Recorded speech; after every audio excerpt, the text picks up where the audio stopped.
नमस्कार, आप देख रहे हैं सुपरफास्ट फ्यूचर्स और बहुत रेंज बाउंड मूवमेंट, बहुत स्टैटिक मूवमेंट आज मार्केट्स पे देखने को मिली और ये कॉशियस अप्रोच है। ब्रिटेन ईयू में रहेगा कि नहीं, इसके ऊपर वोटिंग अब कल से शुरू हो रही है। नतीजे जो हैं वो शुक्रवार को आएंगे, 11:30 बजे सुबह भारतीय समय के अनुसार वोटिंग शुरू होगी। और जिस तरीके का ट्रेडिंग पैटर्न है आज, कंप्लीटली लैकलस्टर मूवमेंट, बहुत काउंटर स्पेसिफिक अप्रोच, जिसमें फार्मा काउंटर्स पे आज रफ्तार जरूर देखने को मिली। लेकिन अगर आप फ्यूचर्स फ्रंट पे बात करेंगे तो यहाँ पर कुछ ओपन इंटरेस्ट में ज्यादा इजाफा नहीं, मात्र 1.5% के आसपास का इजाफा ही दिखाई देगा। 3 लाख शेयर्स ओपन इंटरेस्ट में खड़े होते हुए नजर आए। ऑप्शंस में इतनी ज्यादा हलचल है नहीं, बहुत रेंज बाउंड मार्केट आज के सत्र में बन रही है। 8384 की कॉल्स अभी भी आज के सत्र में एक्टिव हो रही है। इंपॉर्टेंट ये है कि 8000 के लेवल पे इस सीरीज का बेस है। देखिए, कल अगर कोई भी अनाउंसमेंट पॉजिटिव फ्रंट पे आ जाती तो बाजार चढ़ने के लिए भी तैयार है। यहाँ से अभी तक एफआईज ने इतनी ग्रिप नहीं छोड़ी है। अच्छी तेजी मार्केट्स में बन सकती है, लेकिन यूरोपीय बाजारों के क्यूज बहुत इंपॉर्टेंट रहेंगे। और ऊपर से आज की जो ओपनिंग होगी यूरोपियन मार्केट्स की, वो भी कई मायनों में भारतीय बाजारों के लिए बेहद इंपॉर्टेंट है। फिलहाल 8215 के लेवल पे इस समय मार्केट्स अप्रोच कर रहे हैं। और जैसे मैंने कहा कि निफ्टी के जो टॉप कंट्रीब्यूटर्स हैं आज, उसमें doctor Reddy's, Adani ports, Ambuja cements और कोल इंडिया शामिल हैं। इन सभी स्टॉक्स में आज के सत्र में पॉजिटिव बायस के साथ ट्रेडिंग होती हुई नजर आई। Coal India, ICICI Bank, Tata Power, Aurobindo Pharma, Zee Entertainment, ये कुछ ऐसे स्टॉक्स जहां पर आज ट्रेडर्स ने बेट लगाई पॉजिटिव साइड पे। नेगेटिव बायस आज टाटा मोटर्स, डीवीआरस दोनों पे देखने को मिला और ये दोनों ही स्टॉक्स जो हैं वो आज टूटते हुए नजर आए। काउंटर स्पेसिफिक अप्रोच है। भारतीय इन्फ्राटेल लगातार टूटता हुआ काउंटर, इसके अलावा हिंडाल्को, टाटा स्टील जैसे स्टॉक्स, मेटल स्टॉक्स टूट गया आज। टाटा स्टील, हिंडाल्को ऊपरी स्तरों पर स्ट्रॉन्ग प्रॉफिट बुकिंग आज के सत्र पे देखने को मिल रही है। कुछ स्टॉक्स जो आज इंट्राडे पर्सपेक्टिव से एक्टिव हुए हैं, इनफैक्ट ज़्यादा जो आज के सत्र में एक्टिव होते हुए नजर आ रहा है, उसमें मैक्लॉयड रसल, चाय कॉफी से जुड़े जो कंपनियां हैं वो आज बाजार पे बहुत एक्टिव है। नॉन डेरिवेटिव कैटेगरी में टाटा कॉफी और डेरिवेटिव्स में मैक्लॉयड रसल, डॉक्टर रेड्डीज में पहले बता चुका हूं, और पेट्रोनेट एलएनजी एक और स्टॉक जहां पर आज ट्रेडर्स का बायस पॉजिटिव पड़ता हुआ नजर आया।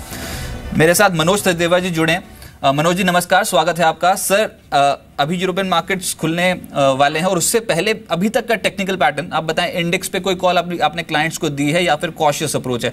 टारगेट्स क्या लेके चल रहे हैं अभी आप? जी हाँ रजत जी, अगर निफ्टी में F&O की पोजीशन देखें तो वहाँ पे ऑप्शंस में 8300 पे एक रेजिस्टेंस है और 8000 पे एक सपोर्ट निकलता है। तो अभी हायर बैंड पे ही ट्रेड कर रहा है मार्केट, तो बेटर होगा कि एक बार निफ्टी को शॉर्ट टर्म के लिए अभी बेच के चलें। 8260 पे एक स्टॉप लॉस लगाएं, नीचे में 8170 के टारगेट के लिए।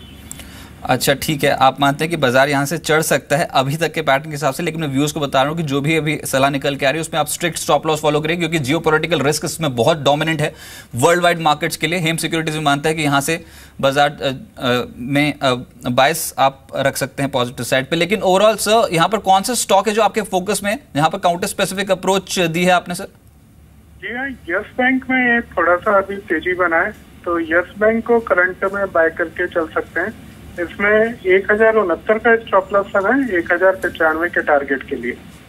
अच्छा, राइट सर, एक बार फिर से आपकी जो निफ्टी की कॉल थी वो बाय, आप पॉजिटिव बायस के साथ ट्रेड करने की सलाह दे रहे हैं क्या? जी नहीं, निफ्टी में सेल की अच्छा, है, सेल की सलाह। क्योंकि हायर बैंड पे अभी ट्रेड कर रहे हैं, तो 8300 पे एक मेजर रेजिस्टेंस है। जब तक वो क्रॉस नहीं करता मार्केट में बहुत बड़ी तेजी नहीं बनेगी। चलिए, इनफैक्ट मुझसे गलती हुई। 8260 का स्टॉप लॉस और 8170 के टारगेट के लिए निफ्टी बेचने की सलाह यहां पर दी गई है। मेरे साथ अब ए.के. प्रभाकर साहब जुड़े हैं। प्रभाकर जी नमस्कार, स्वागत है आपका। सर बताएं, कैसे पोजीशंस बनाए मार्केट पे? बहुत बड़ा इवेंट अब सामने खड़ा है, ऐसे में इस समय इंडेक्स स्पेसिफिक आपने क्या कॉल दिए क्लाइंट्स को? Good afternoon, Mr. Rajan. Ji, the market is very range bound. So till 8180 holds, I think 8300 is possible in today or tomorrow. But there is an event, that is the only risk we have. But now if market takes it positive, then that can be a very big trigger also. So I think it is a range bound market. So 8180 is a stop loss, target 8300. 8300 अभी समझते हैं market. Sir, what is the maximum risk? अभी आप अगर कोई भी कल event अगर नेगेटिव आउटकम दे देता है तो स्लाइड कहां तक कर सकते हैं? कितनी पॉसिबिलिटी है कि बाजार दोबारा 8000, 8100 ये लेवल्स टेस्ट करेगा, ये बताएं आप। See, this is an event. In case Britain exits from Europe, if that is the news on Friday, then I think 10% of the downside we will see in the market. But if Britain is going to stay, then 3 to 5% immediate rally is possible. So no, it is an event where the event risk is always there. So if somebody wants to trade, it is better to trade in option rather than trading in naked futures. अच्छा, फिर एक stock बता दें sir जो अभी के तक के सेटअप के हिसाब से स्ट्रॉन्ग या फिर वीक लग रहा है आपको?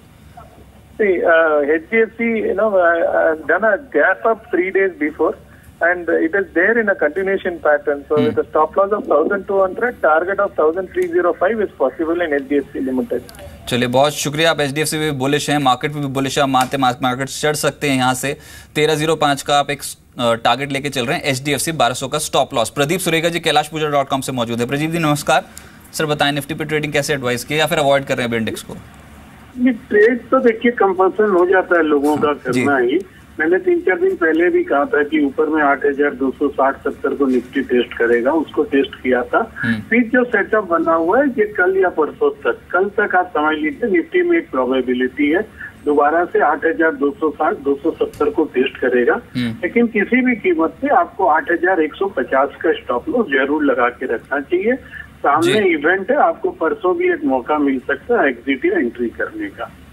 चलिए ठीक है, आप मानते हैं कि मार्केट्स यहाँ से अप्रोच रख सकते हैं पॉजिटिव साइड पे। लेकिन सर एक स्टॉक आपसे पूछूंगा जो इस समय मार्केट्स पे आपको बहुत अट्रैक्टिव लग रहा है या फिर आप समझते हैं कि यहाँ से टूट सकता है, कोई ऐसा स्टॉक जो अभी तक के टेक्निकल पैटर्न के हिसाब से बहुत स्ट्रॉन्ग या वीक नजर आ रहा हो आपको?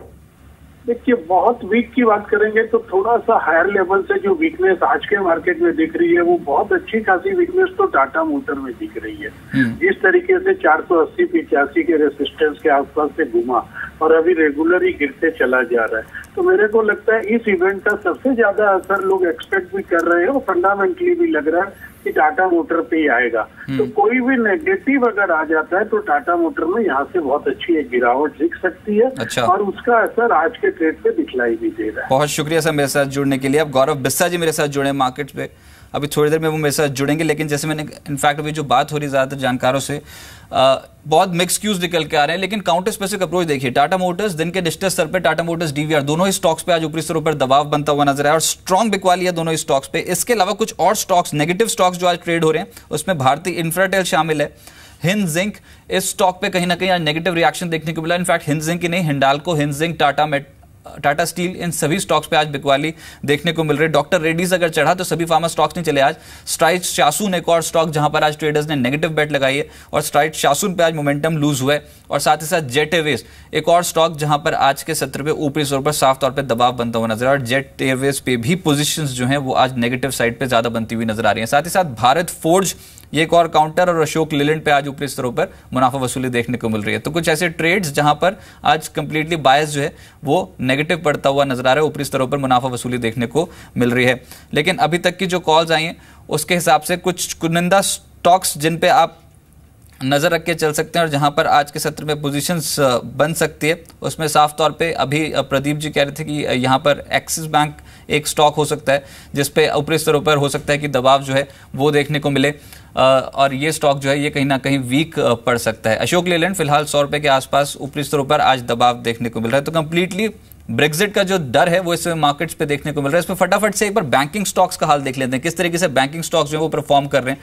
पूरा ही पैक आज कंप्लीटली मिक्स्ड है, कोई इतनी बड़ी तेजी या फिर इतनी बड़ी मंदी आज मार्केट पे नहीं बनती हुई नजर आ रही है। ओवरऑल बहुत मिक्स क्यूज आज बैंकिंग पैक पे बनते हुए नजर आ रहे हैं और कंप्लीटली आज जो ट्रेडिंग है देखिए 50-50 रेशियो डिवाइडेड है आज। इनफैक्ट पूरे ही पैक पे अगर नजर मारे तो PSU बैंकिंग बास्केट जो है वो इतना स्ट्रांगली प्रदर्शन नहीं कर रही है जो पिछले कुछ दिनों में करती हुई नजर आ रही थी। स्टेट बैंक ऑफ इंडिया बिल्कुल फ्लैट नजर आ रहा है, बैंक ऑफ बड़ौदा में इतनी मूवमेंट आज के सत्र में नहीं बनी है।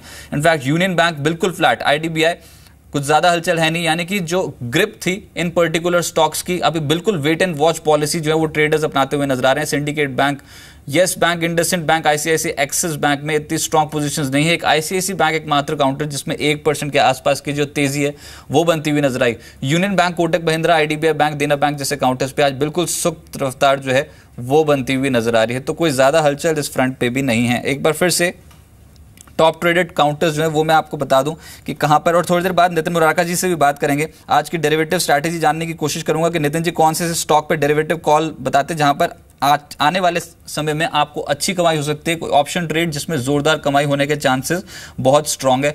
लेकिन MacLeod Russell, doctor Reddy's, Petronet और HDIL, ये कुछ ऐसे ट्रेड्स हैं जहां पर आज ट्रेडर्स ने ग्रिप पॉजिटिव रखी है और जहां पर अच्छी तेजी बनती हुई नजर आ रही है। गौरव बिस्सा जी मेरे साथ जुड़ चुके हैं। गौरव जी नमस्कार सर, अभी इंडेक्स पे बात हो रही है, आपकी कॉल क्या है निफ्टी पे?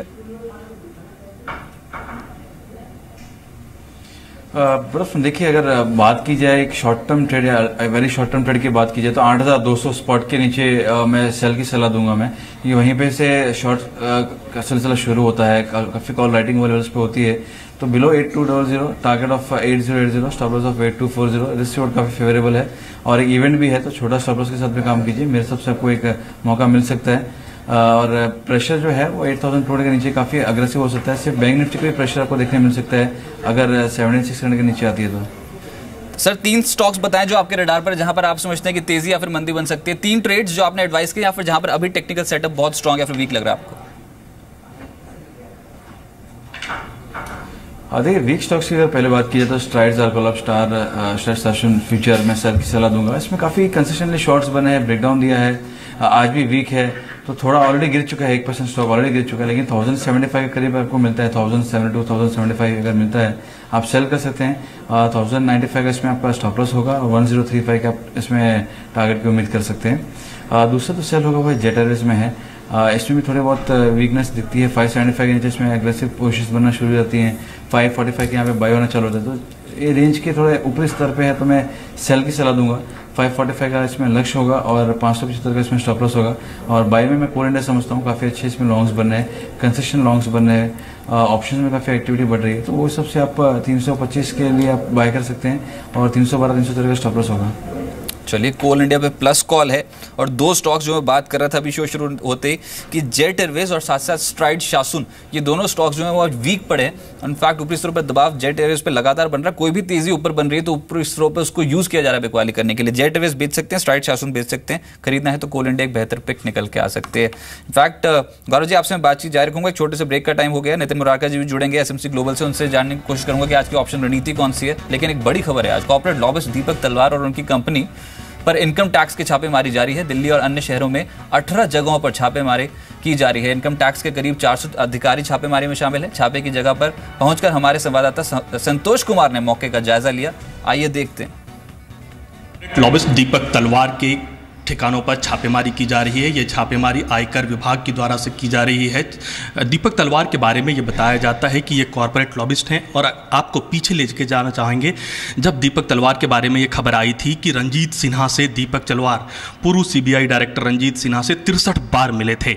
उनके यहाँ पर आज इनकम टैक्स विभाग की छापेमारी की जा रही है और यहाँ पर आप देखिए अंदर इनकम टैक्स की टीम है जो कि ये नहीं जताना चाह रही है कि किसी तरीके से विजुअल आ जाए, लेकिन कुल मिलाकर छापेमारी की जा रही है। ये सूचना थी इनके पास कि कई ऐसी कंपनियों के लिए ये लॉबिंग करते थे जो जिन कंपनियों के बारे में ये जानकारी आ रही है कि वो वैध तरीके से कामकाज नहीं कर रहे थे और इनकम टैक्स का भी कई और संगीन मामले इनके इनकम टैक्स के अधिकारियों के पास सूचना मिली थी। तो कुल मिलाकर अभी छापेमारी की जा रही है। कोई पुख्ता अभी इस बारे में सूचना नहीं है कि क्या क्या दस्तावेज, लेकिन जो यहाँ पर दीपक तलवार एंड एसोसिएट्स जो कंपनी है, इनके यहाँ से हार्ड डिस्क और जो इनके लैपटॉप्स हैं, कंप्यूटर से वो डाटा खंगाले जाएंगे और उसके बाद ये देखा जाएगा कि क्या क्या दीपक तलवार की कमियाँ निकल कर सामने आ रही हैं।